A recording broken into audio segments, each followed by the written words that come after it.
Bonjour à tous. Nous avons vu hier que le peuple d'Israël se trouve face à deux défis insurmontables humainement. Le premier d'entre eux, c'est que Dieu les a conduits jusqu'au bord de la mer, ils doivent traverser, il n'y a pas de bateau, même s'il y avait des bateaux, ils sont plus d'1 million de personnes, c'est absolument impossible. Et puis de l'autre côté, il y a l'armée égyptienne qui vient, conduite par le pharaon, qui veut récupérer ses esclaves, qu'il a laissé partir après les 10 plaies qui se sont abattues sur son pays, mais qu'il veut maintenant récupérer parce qu'il a compris combien la perte serait grande pour le pays d'Égypte. Alors le peuple a crié contre Moïse, et Moïse est intervenu en disant « Soyez sans crainte, restez en place, voyez comment l'Éternel va vous sauver aujourd'hui ». La suite du récit, au verset 14, nous donne la raison d'une telle confiance de Moïse. Effectivement, donc Exode 14, verset 14, il est écrit « L'Éternel combattra pour vous ». Alors voilà, dit de manière très claire en quelques mots, quelque chose de fondamental pour la vie du croyant.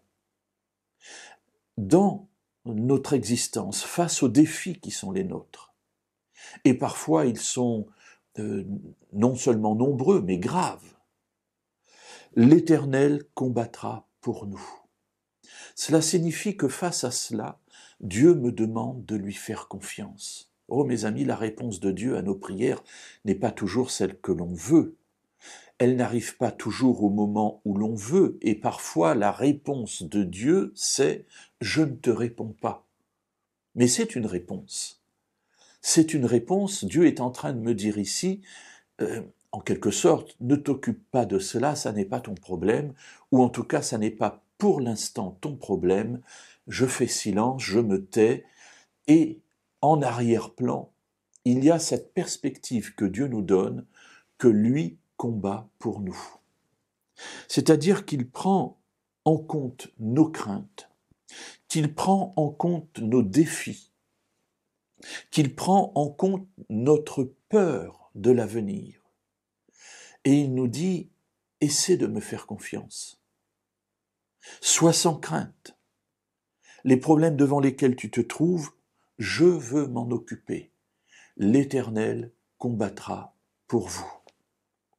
C'est en tout cas ici le message particulier que Moïse adresse de la part de Dieu à ce peuple. Imaginez plus d'1 million de personnes, des hommes, des femmes, des enfants, des animaux, toute cette caravane, enfin c'est plus qu'une caravane, c'est une nuée de sauterelles qui est en train d'avancer dans le désert et qui tout d'un coup se retrouve bloquée et qui se met à crier contre son conducteur, contre Moïse. Il y avait de quoi avoir peur, il y avait de quoi sentir sur ses épaules ce poids d'une incapacité à résoudre les problèmes. Et Dieu dit, hop, stop. L'Éternel combattra pour vous. Alors mes amis, je ne sais quels sont les défis que vous traversez, mais je voudrais vous dire avec certitude que cette promesse qui a été faite à Israël à l'époque est encore une promesse que Dieu nous fait. D'une manière ou d'une autre, l'Éternel combat pour nous.